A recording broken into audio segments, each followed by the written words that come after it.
Yes, fine to have you here, Alexander and Claire, and I would like to say some words about the PHAIDRAcon. And the PHAIDRAcon is based on the word PHAIDRA. So PHAIDRA is the repository of the University of Vienna. And we started with this repository in the year 2008.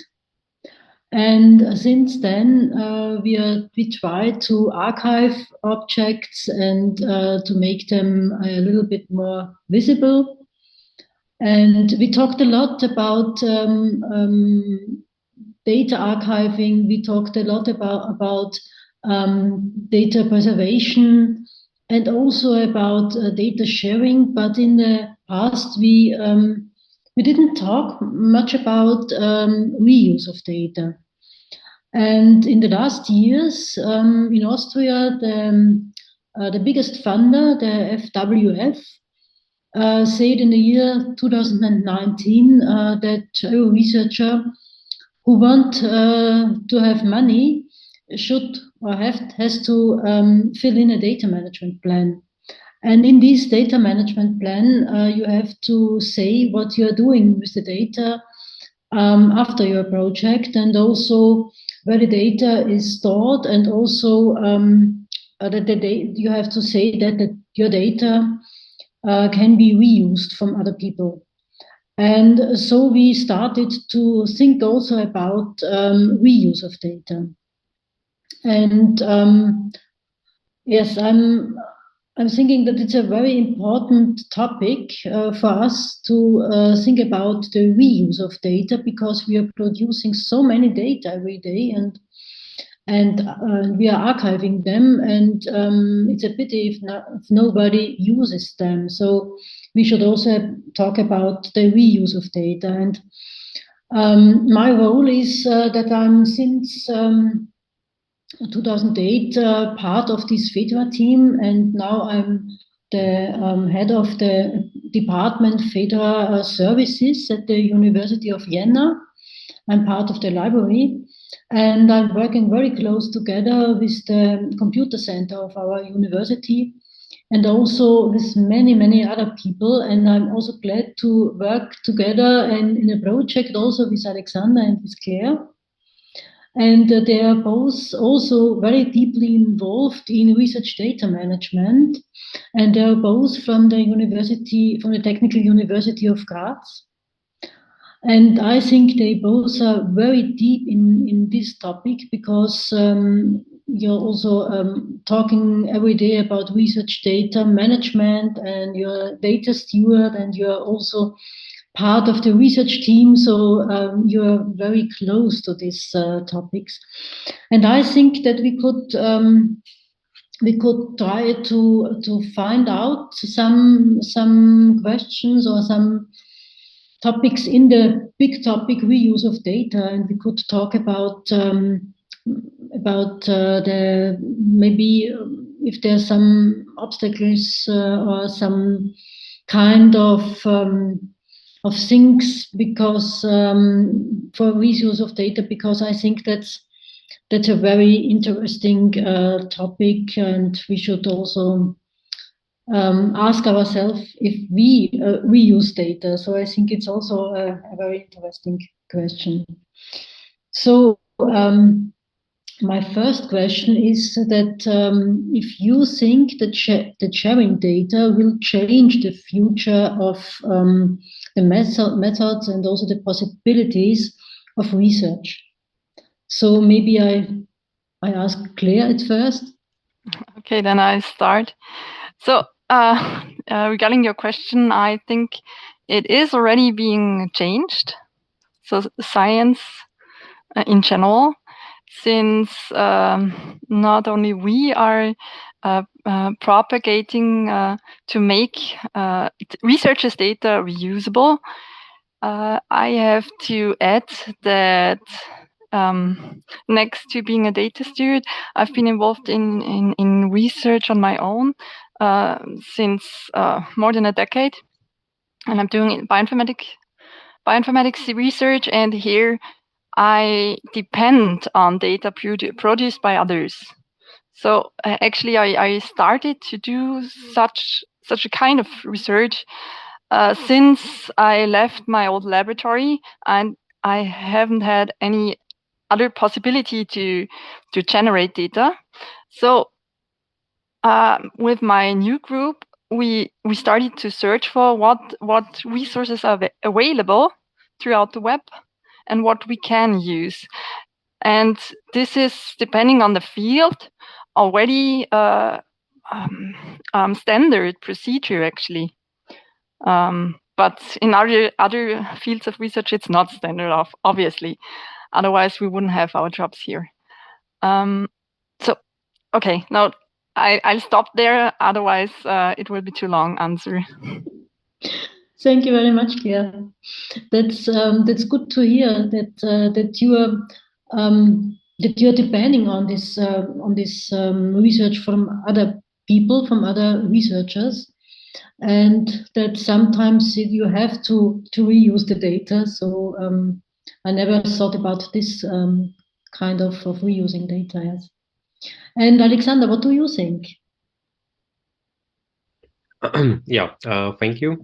Yeah, so I think that, like Claire, that this data reuse is already happening, and that it will also increase in future, because creating data from the scratch, creating new data, maybe data over and over again with maybe when you're talking about the same experiment or the same setup, is has a high amount of cost within, and so it is just logic to reuse existing data, and also have a transformation to maybe low cost. So low cost research could also be a possibility for citizen science. So there are a lot of people out there with skills who are not part of the scientific community, and still they could use this data, which could accelerate citizen science. But as we mentioned before, in some disciplines it is normal, and why is it not the standard in others? So there have to be some issues, and I guess there are some reservations from different disciplines not to share their data. Maybe because when we're talking about medicine, we talk about personal data, and on the other hand, there are a lot of competitive research fields too. So to share data in a competitive field could, or not could be, it is an issue. So it is a problem to share your data. So when we talk about it, then sometimes it's not a technical problem, but it's more a legal or a social problem in the academic society. Yes, thank you, Alexander. I think I agree with you, because my background is humanities, and we are also dealing with many humanities in our university, and with PHAIDRA, with our repository. And I think the last year it was a big change, but before we saw that nobody talked about reuse data in the humanities. So they wrote text, and they used their own pictures and their own data from surveys and so on, but they didn't have an exchange with other, because of legal issues. Sometimes also because they dealt with sensitive data, but also because they were afraid about the competition, and it's not so easy to get some money from the funders, and it's more difficult than before, than 10 years or 20 years ago. And so they weren't really very open for this question to share the data with others. But I think there is a change now, and we all forced to think about the reuse of data because of these data management plans. So what do you think is with the data management plans? Do you think that there was a change in thinking or not? I would like to ask Claire at first. So my role as data steward. I have since the time when DMPs have been introduced. So now it's a little bit hard for me to answer, because my experience before was just from a viewpoint of my research focus. And well, I guess people now have to think about data management. Now and before they didn't have to. So some of them have done it always, and some of them not, and they are now, obligated somehow.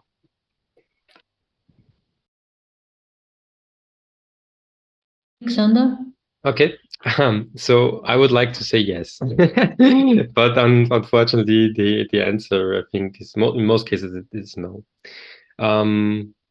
That's a pity, but I think it's not a surprise, because, as I said before, it was not the standard, and even DMPs are not a standard. But I think that a lot, or not a lot of researchers, but some researchers do not even think about reusing data. So that maybe they would do it, maybe even if it's available, but they do not think about it. So it was, and it is standard to generate your own data, because you just can rely on your own data. And of course, that is not true. So, but I think a lot of people think like that. So I can just rely on my own data that I collected by my own, that I generated by my own, that I measured by my own. And if I use the data from another researcher, then I always have a problem that it could be wrong. So we have a trust issue. So maybe I'm not aware of the problem, or I have a trust issue, and it's, as I said before, it's a pity. But I think we should focus on the fact that we can rely on each other, and to foster the reuse in the data management plans. So if we talk, so Claire and I, if we talk with researchers about this, about data management plans, we also keep an eye on this point, and make researchers aware. So even if you haven't think about it right now, please check if there's data available for your current research, and maybe you can invest a part of your money in other important parts of our research, and not in generating those data again. So you could, it's just waste of the resources to do it over and over again if it's not necessary. Yeah, maybe I'm allowed to add something here, or to my answer before. It doesn't matter, you can cut around.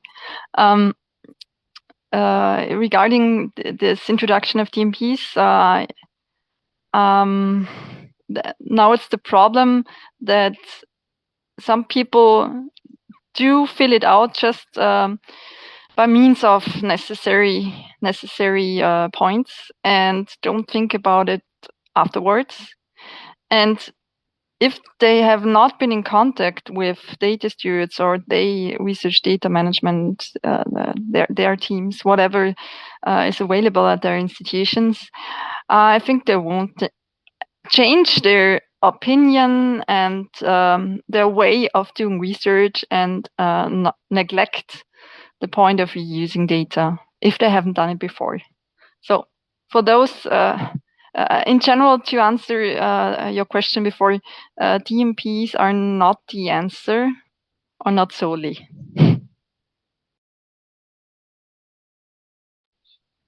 Thank you. Yes, and one researcher said, we asked him if he reusing data, and he said no, because I love the research.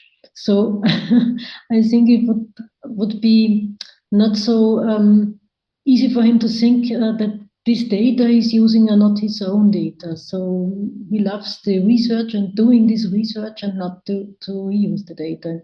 I think that's also, for me, it's a little bit strange, but maybe, yes, it's yeah. Okay, so what do you think? Do you think that we just talked about data stewards now and about the research data management and also our job doing this and being very involved in the doing with the researchers, and you're also doing research for yourself. But do you think that the researcher need our help or not? Or not everybody needs our help? What do you think?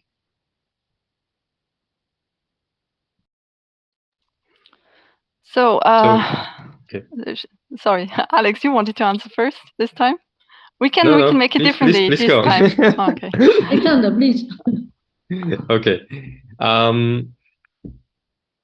So I think right now the answer is yes. So right now I think that researchers need our help when dealing with these topics, because we have a transformation here from an old standard to a new one, or we would like to introduce it as a new one, and this transformation needs help. But it again depends on the background of a researcher, on his experience, but also on the discipline, how much support is needed. It's just needed. So I think if you work in the computer science part, they already have certain structures, and I think, of course, there's always room for improvement, but there are other disciplines who are not so common with dealing with the stuff.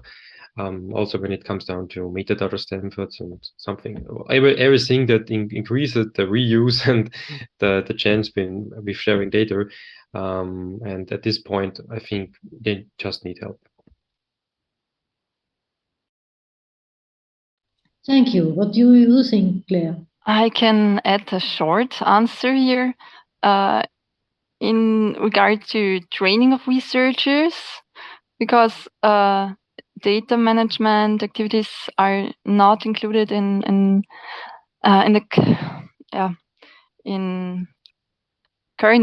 introducing current guidelines. So until this topic has been introduced to curricula, I would say we are here to support researchers. And for future, so the ideal future, it will be standard procedure for every researcher. But I have to admit, the idea of good scientific practice has been introduced decades before, and it's also not always a standard procedure. Yes, you're right. Thank you both for your answers. Yes. I just thought about the role of policies, of data management policies. Do you think that these policies have an impact for the reuse of data? What do you think in your institution? I'd like to ask Claire first. Okay. So in our case, we have an institution-wide policy in place, which is only a guide to implementing faculty-based policies, and we're still working on that. So we've introduced 2 so far, but they are not completely, let's say, let's keep it there. They're still living documents, but not kept in mind by every researcher. And so this is still a process in place, which has to be actually a goal to be accomplished. And do the researchers know about this policy or not? Do you think? Well, if we've already introduced a faculty specific policy, most of the corresponding researchers from institutes will know of it. The institution-wide policy, I think it's not completely known by everyone. Yes, I share this experience with you. What do you think, Alexander? Do you agree with Claire? Yes, so I agree here. I think that just a few researchers, but this number is increasing, are aware that is an institution-wide policy in place. And of course, when we try to have an implementation strategy for the things that are mentioned in this policy for each and every faculty, then the researchers will be aware there is something in place. But also there is an policy for open science, and there's another policy for open access, and so there are a lot of initiatives and policies out there, and but we don't have to forget that what researchers want to do is to do research. And everything around it, it doesn't matter if it's infrastructure or the publication, are just attachments to the real research work, the fascinating stuff there, which was the reason why they choose this path. And so, of course, for us, research data management is the most important part, naturally. It's clear to us. But when we introduce them to the topic, then our mission is, and so I think it's a good thing that there is a policy in place, because it's a commitment from the university itself to show them how can this help them to do what they really love, and to get more money for it, or to get more time for the really interesting part, or whatever. So whatever is written down in this policy, there could be a lot of legal stuff or whatever, you should concentrate as a support staff on the points that is important for them, and to show them how this can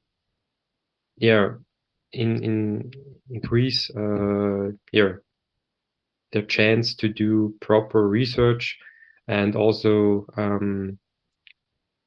fulfill good scientific practice, as Claire mentioned before. Thank you.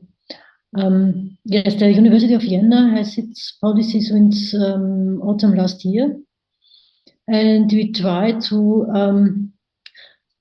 show our researchers that there is a policy, and then they have some kind of support from us, from the library and so on. But I think they're not so interested in this kind of things. They're interested in technical support, and also in legal support, but not so interested in to hear about what is fair, what does it mean, what are the fair principles, what are the care principles, and so on.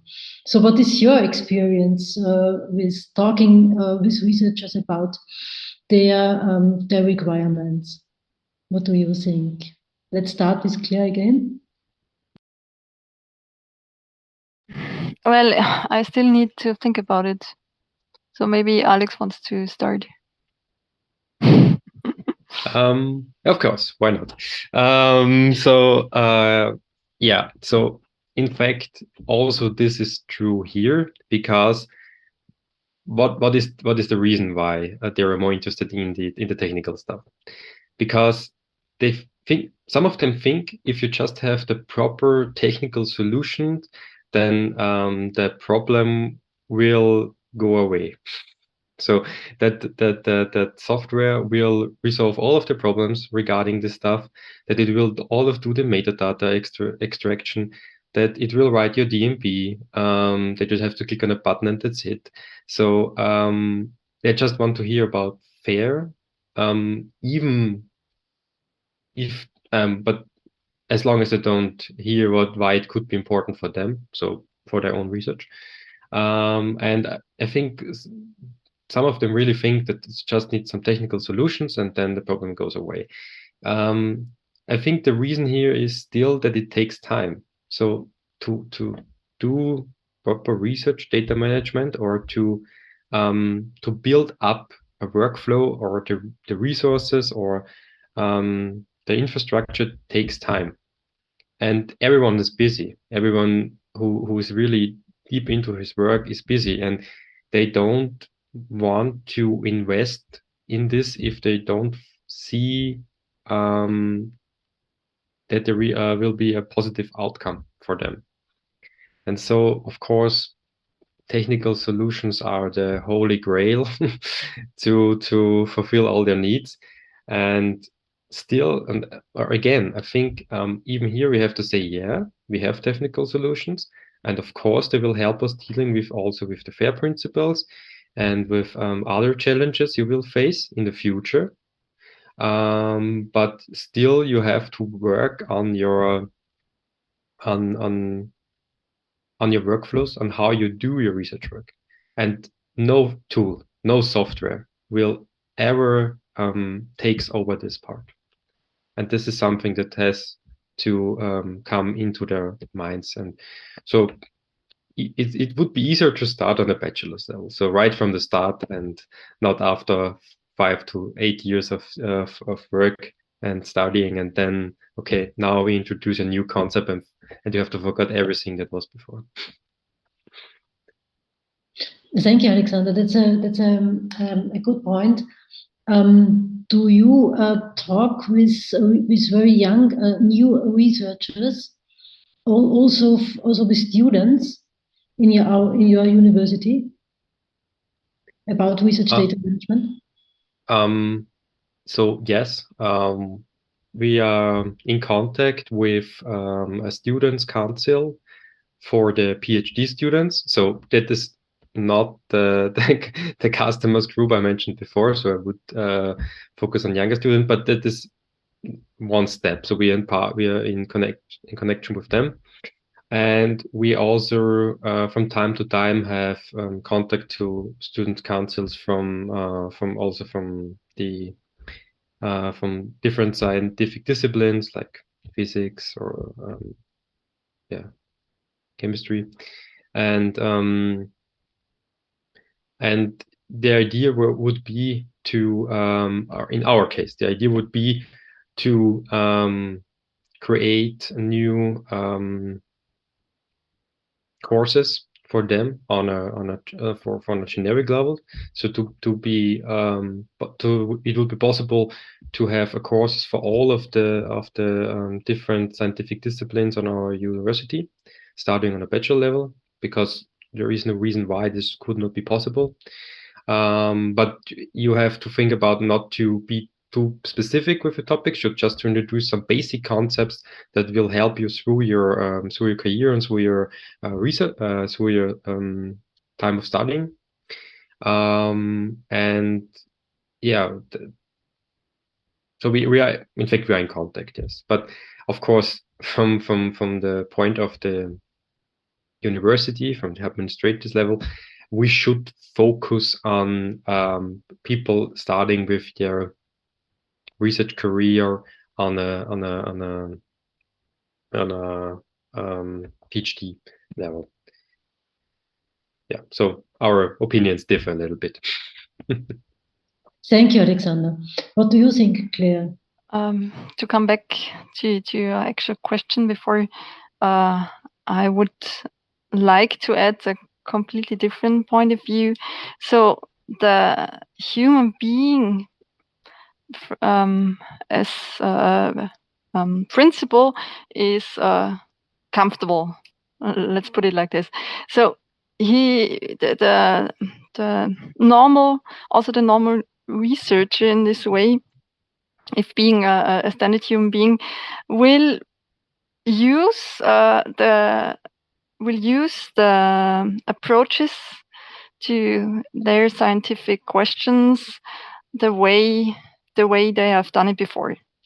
So I was thinking about this, and actually being a researcher would mean to focus on a question and then use maybe innovative ways to answer them, and look for novel methods, for new ways how to solve this question. And so it depends on the people you're talking to and you will be in contact with, whether they are this natural human being or an ideal researcher. So I would say there are some people, they are open to also to data management and all which all the tasks covered along, and they will gladly do. Gladly is maybe it's too positive formulated now, but doesn't matter. They will do all what is necessary in regard to data management, and there are others, they will just comply on it because they want to do it the way they've done it as always. Yeah, I wanted to add this. Thank you, Claire. Yes, I just thought about another question. Do you think that the European Open Science Cloud will solve our problems we have now with research data management, our thoughts about data management? What do you think? What will be in the future? What kind of research and research data management will be with the EOSC? I don't know who will start. So maybe I'll start with it. So EOSC has the potential to change our way of thinking and the way the researchers think on this topic, also by supporting reuse of data. They have the potential to. If they will be able to do so, I can't say actually. It's still we are still at a point too far away from doing a prognosis like this. Thank you, Claire. Alexander? So I think that if we just wait and sit that some solution from outer Europe or outer Austria will solve all our issues, then I think this will not work. I guess we have to contribute.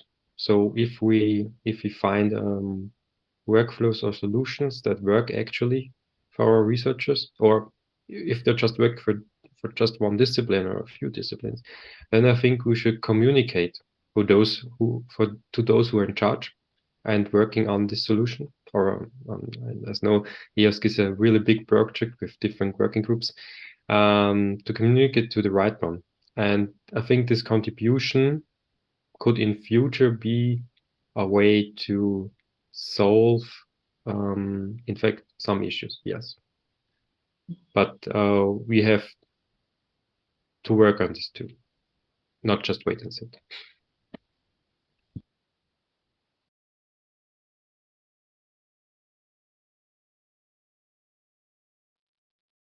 Susanne, we can't hear you. Sorry. I just think about the transition to the open access publications. So what do you think? Is it possible to think about open access and open access of journal articles and also open access of data in the same way? Or do you think that there are some differences? You're Claire, what do you think? Obviously, there are differences, and you will never be able to openly share every kind of data. It's not possible due to data privacy issues. I know from the medical field, working with clinical data also, it's simply not possible, though the publication can be openly available. Though still, I have to add here, there will always be the option to use controlled data, so that other researchers can ask for permissions to access the data. This will always be an option, I think, and this, well, you have to make this this thought and create this idea for every researcher, actually. Thank you, Claire. Alexander? So I'm not a fan of paywalls. So as long as we are not talking about data regarding personal rights, and if the data is publicly funded in some way, it should be there should be an access possibility. Of course, if we're talking about clinical data, it could be difficult. But in all the other cases, I think it should be like there should be an easy access to the data. Of course, we could. There can also be a differentiation between this access with authentication, so that we could decrease the amount of people who have access to it and really completely open access.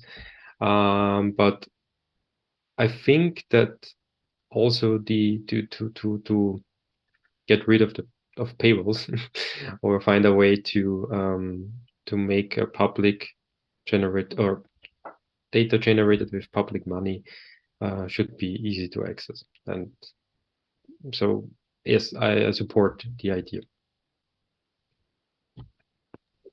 Thank you, Alexander. Claire is saying yes, I think. Well, I can add to my statement before. I can add in some of the cases there is always the option of pseudo or anonymization. So it's an extra effort for the researchers, but this has also to be kept in mind, obviously. Mm-hmm. Thank you. When we're talking about reuse of data, we're also talking about open data, open science, and one part of open science is also to open the methods and show how you do your research. So do you think that some researchers are afraid of opening this kind of way they do their research? Because everything should be transparent now. What do you think? Are they afraid or not? We should start? Yes. Okay. Yeah, absolutely. So everyone is talking about the transparent citizen, and nobody wants to be a transparent citizen, but the researcher, yes, of course, it should be transparent. And of course, you could argue with this and say, no, it's not you, it's your research. But of course, this is more or less the same. And so I think I mentioned this, I think half an hour before, that there are also fears and trust issues here. And so I think that we do not, so we're always talking about that there should be a culture of to deal with mistakes and failures. But in fact, the one who points at the failures and mistakes is the one losing. So as long as you are not, it is not fostered to stand up and to say what was a problem, what did not work, or maybe this was a mistake. This should be done again. Yeah, as long as that we will have we have a problem in people telling to show their methods in a transparent way. And so I think in fact it's true, and as long as you can have the fear that you have problems later, also regarding funding or to find a new work, then these fears are in some way true, and we have to also find a way to deal with them. And right now, to be honest, I do not have an answer how to deal with them.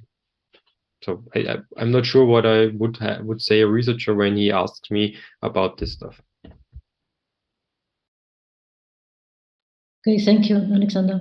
What do you think, Claire, about this topic? So transparency is an essential criterion to research integrity, and yes, and obviously, of course, related to reproducibility. And regarding these terms, they have to be integrated into the education of researchers, and researchers have to be made aware if they choose this kind of a role to be a researcher. They have to agree to all criteria regarding research integrity. And well, of course, the best way is to integrate it into the education, to training, and this is also in regard to some maybe documents regarding obligations. So that would be my approach. I would like to add a part here. So as Claire mentioned, this is one part of research data management that would be beneficial. It would be at the start of your career or of your studies, because if you learn it from the start, that I would not use the term transparent, but you should have some integrity then, and that these are the methods, and others rely on your work, then it would be the new normal to act like this, and that you will share your methods with others and how you achieved your goals. And because you do this, others will help you in the same way, and it would help everyone. But again, if you just start with it when you enter your, let's say, your more sophisticated research career on the PhD level, then it's maybe too late, because you had a lot of teachers, professors, supervisors until this point, and maybe they gave you the wrong direction in some cases. Thank you. So let's say that maybe in future this will not be a problem, because we all used, and all the young researchers used, to open everything and to be transparent and to help each other. So it would be a nice way to do the research. What I think that you're not agreeing with me, Claire. You're speaking of an ideal future, and I think not our upcoming future. Since who trains the younger ones, the older ones, and what will they teach them? You have to think that way. Yes, of course, you're right. Okay, so I think my last question is, if you are thinking about your own research, do you think that you should have opened your research a little bit more for other, or not? Or do you think that you did it in the right way, and you wouldn't change anything?